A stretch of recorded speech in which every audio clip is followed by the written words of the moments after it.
Continuamos en UPAO Noticias, siempre en vivo. Son las 6 de la tarde con 20 minutos y tenemos el grato placer de conversar con el doctor Humberto Enríquez Franco, destacado abogado constitucionalista, docente de la Facultad de Derecho de la UPAO, para que nos oriente a partir de su experiencia de lo que se está desarrollando ahora en este momento en nuestro país. Está en sesión el Parlamento, los congresistas están debatiendo, exponiendo sus ideas y van a someterse a voto posteriormente si procede la vacancia presidencial o no. Está todo el país en expectativa de lo que están ahora debatiendo los parlamentarios. Sobre esto conversamos y también sobre un tema internacional como son los resultados de las elecciones en los Estados Unidos. Ya hay un nuevo presidente, John Biden, del Partido Demócrata, es electo presidente de los Estados Unidos. Pese a las situaciones pues, que obviamente ha reclamado de un supuesto fraude el expresidente Donald Trump. Doctor Enríquez, siempre un gusto hablar con usted. Buenas tardes, bienvenido a UPAO Noticias. Buenas tardes. Doctor, sus primeras impresiones respecto a los argumentos que utilizó el presidente de la República, el señor Martín Vizcarra, hoy ante el Parlamento de la República sobre las denuncias que pesan sobre él, casos de corrupción. Bueno, mira, lo que yo veo es que el presidente ha trazado una estrategia y la estrategia ha sido dar una respuesta política. En principio, hablando de todos los avances o méritos que está llevando a cabo su gobierno durante la pandemia y la recuperación de la economía, etcétera. Pero luego pasa a la etapa en la que él cuestiona ya al Parlamento mismo porque le dice lo que hay son solamente algunas declaraciones de colaboradores, de aspirantes a colaboradores eficaces, eso no está aprobado. Entonces, yo estoy de acuerdo que me investiguen y que se profundicen las investigaciones, porque de lo contrario, decía él, habría que ver también en el Parlamento hay 68 congresistas que están igualmente denunciados y todos ellos tendrían que irse a su casa, ¿no? Lo cual me parece que por ese lado él causó un poco de reacción en el Parlamento, en los parlamentarios que se sintieron aludidos con la versión del presidente de la República. Y en consecuencia, su abogado ya no hizo ninguna defensa técnica, porque él consideró que la defensa es política. Bueno, si él dice que hace una defensa política, es que él entiende que la vacancia es eminentemente política, que no hay que probar hechos. Los hechos probados, eso es en materia judicial, pero en materia de una vacancia, las sospechas, digamos así, la corroboración de que el presidente ha mentido y todo esto, políticamente, que es una versión subjetiva, no es objetiva, porque lo objetivo es lo que dice el Poder Judicial.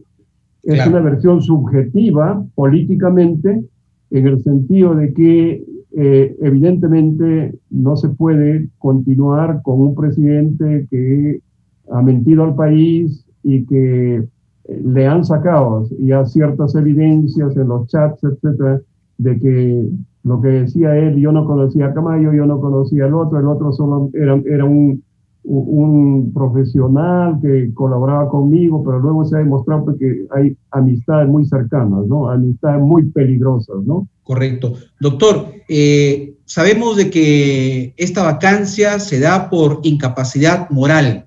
Constante incapacidad moral es el argumento de la vacancia. Sin embargo, el tema de la incapacidad moral también es, ya lo hemos dicho en otras oportunidades con usted, también es subjetivo, doctor Enríquez, ¿verdad? Tendría que, como experiencia, el Tribunal Constitucional pronunciarse sobre eso y ser más preciso qué es una incapacidad moral, doctor Enríquez. Mira, yo creo que esa es una cuestión política no justiciable. Que el tribunal se quiera meter en eso, me parece que va a desvirtuar algunas cosas. Ya el tribunal ya corrigió algunas situaciones que se venían presentando, como por ejemplo, que para una vacancia se necesitaba solamente la mitad más uno de los congresistas, lo cual significaría pues 66 congresistas, ¿no? Entonces hay, sin embargo, en la propia Constitución que para destituir a los miembros del tribunal o para destituir al defensor del pueblo se requería 2/3. Entonces, claro, ahí había una injusticia, porque como a ellos 2/3 y para vacar al presidente solamente la mitad más uno, ¿no? Entonces el tribunal recomendó de que tenga que ser igual para todos, 2/3, y elevó el nivel de los votos a 87 de 130, cosa que es muy complicada conseguirlo, ¿no? Yo creo que con eso ya el tribunal aportó y fue bien recibido, porque el Congreso modificó su reglamento para considerar que una vacancia debe tener los 2/3 de los votos, ¿no? Bien, doctor, vamos a suponer en el escenario, también ya lo habíamos conversado, pero es bueno que la opinión pública recuerde, y qué mejor desde una perspectiva sustentada en argumentos académicos, como los que usted siempre comparte con nosotros. Se da un escenario en que la vacancia es aprobada esta tarde-noche, el presidente es vacado. Se da esos votos, los 2/3 del que usted está mencionando. La población, ¿cómo tendría que actuar? Vamos a, como se dice, a vivir una inestabilidad política, económica, totalmente preocupante, o es una situación de un gobierno de transición que tendrá que seguir manteniendo las políticas hasta las elecciones del 11 de abril? Bueno, yo, cuando a mí me preguntan cosas como las que tú me estás haciendo, yo siempre digo que nosotros tenemos que tener serenidad. En principio, es muy difícil adivinar si van a conseguir 87 votos o no. Me da la impresión que el presidente, cuando ha ido al pleno a manifestar o a hacer sus descargos, tenía la seguridad de que 87 votos no se va a conseguir, ¿no? Sin embargo, en los debates pareciera de que se acercan a ese número, lo cual tampoco asegura de que lo consigan los 87 votos. En tal sentido, lo que nos toca a nosotros es decir a la población que hay que mantener la calma y la serenidad. Si se hace o si se toma una decisión ajustada a la Constitución, no tendría por qué causar ninguna zozobra, ningún caos, ninguna anarquía, etc. Pero si es que se aprovechan este tipo de cosas para alimentar en la población ciertas rencillas, ciertos odios, o a favor de unos y en contra de otros, bueno, ahí sí tendríamos que preocuparnos mucho, porque eso sí generaría una situación de grave inestabilidad en el país. De manera que, tranquilos, si es que se vaca al presidente y se lo hace desde el punto de vista constitucional, yo creo que todos tendríamos que aceptar una situación así. Además, ya sería pues un gobierno muy transitorio, y ya tenemos una experiencia parecida, ¿no?, con lo que pasó con Fujimori, que faltando igualmente 5 meses, vacaron al presidente, lo destituyeron, porque ni siquiera lo vacaron por incapacidad moral. Que renunció por fax. Tampoco le aceptaron la renuncia y lo destituyeron, ¿ya? Entonces, asumió Valentín Paniagua, y todos podríamos haber pensado que igualmente eso podría generar más caos. Sin embargo, no lo generó. ¿Por qué? Porque hubo una tranquilidad simplemente en que la población aceptó ese hecho, y luego hemos tenido ya una transferencia en el 2001 que eligió al presidente Toledo como presidente de la República. Le preguntaba esto, doctor, porque muchas autoridades políticas, incluso declaró temprano el gobernador de La Libertad, el señor Yempen Coronel, y decía de que una vacancia sería un estancamiento en la economía en nuestro país. Entonces, es tan cierto que en el caso de que se apruebe la vacancia, esto va a traer consecuencias políticas negativas para el país, económicas, perdón, también. No lo creo y no tendría por qué pasar. Mira, cuando Kuczynski renuncia, porque tampoco se le vacó, él prefirió la renuncia, también el panorama era igual, ¿no? Que podría haber un caos, etcétera. Sin embargo, mira, hubo una sucesión constitucionalmente perfecta y la situación ha continuado sin mayores sobresaltos, ¿no? De manera que experiencias hay, ya hemos tenido este tipo de cosas y no nos ha llevado al apocalipsis que todo el mundo podría estar hablando, ¿no? Me parece que son versiones un poco más alarmistas, cosa que a mí me preocupa, porque puede hacer que eso tenga una dosis de contenido ya mucho más político, ¿no?, que real. En consecuencia, yo me llevo más por los hechos que por la preferencia o por aspectos ideológicos. Yo creo que si tenemos algunos ejemplos que ya se han dado y no ha pasado nada, no tendría por qué pasar en esta oportunidad tampoco, ¿no? Bien, doctor, entonces, de su experiencia, por lo que usted nos ha estado comentando hace unos instantes, ¿ve usted difícil que se puedan lograr esos 2/3 de los votos que se necesita? ¿Exactamente cuánto es el número, dijo doctor? 87 votos. 87 para proceder a la vacancia. A la vacancia. Correcto, entonces... eso no lo tiene ningún partido político. Claro. Es muy complicado lograrlo. No se da este escenario, no hay vacancia, no procede porque no se logra la cantidad establecida. Sin embargo, también yo le hemos comentado con usted, pero es bueno que también nos argumente esto, que vamos a seguir pues en una situación de una crisis de falta de credibilidad del presidente, que constantemente se contradice y saltan en los medios de comunicación, se difunden evidencias como la de ayer, de unos audios que nuevamente pues ponen en tela de juicio la credibilidad y la reputación del presidente de la República. Usted lo dijo también, es, como en términos coloquiales, un pato cojo. Bueno, como tú mismo lo has dicho, pareciera que mayor inestabilidad se está generando con la presencia del presidente. ¿Por qué? Porque cada semana, periódicamente van saliendo nuevos hechos. Y entonces, ¿de qué estamos hablando, no? Estamos hablando de un presidente que realmente está acorralado, ¿ah? Y que, claro, tiene poder todavía, las Fuerzas Armadas lo respaldan, no tiene un partido político, pero tiene a las Fuerzas Armadas, que históricamente en el Perú han sido el partido más organizado que hemos tenido a lo largo de la historia, ¿no? Pero sí, pues a mí me parece que el presidente también es un foco de inestabilidad ya en este momento. Bien, doctor. Esperemos entonces cuál es la decisión final que tomen los señores parlamentarios frente a esta situación de inestabilidad, de crisis que se ha suscitado y que, como usted ha dicho, doctor, hay que mantener la serenidad, la calma, que esto no es una situación, como se plantea en algunos casos, tan alarmista ni extremista. No. A mí me parece que lo que tú acabas de decir es lo más prudente, que nadie lo tome como una victoria. Si el Parlamento consiguiera los 87 votos, es un ejercicio democrático y pegado a la Constitución. Y si no lo consigue, tampoco el presidente debiera tomarlo como una victoria y empezar nuevamente a enfrentarse con el Poder Legislativo, acusándolo de cosas que tampoco no tiene pruebas, como por ejemplo que quieren darle un golpe de Estado, que quieren prorrogar las elecciones. No hay ninguna evidencia de eso y sin embargo el presidente pareciera que no puede vivir tampoco sin enfrentarse al Parlamento, ¿no?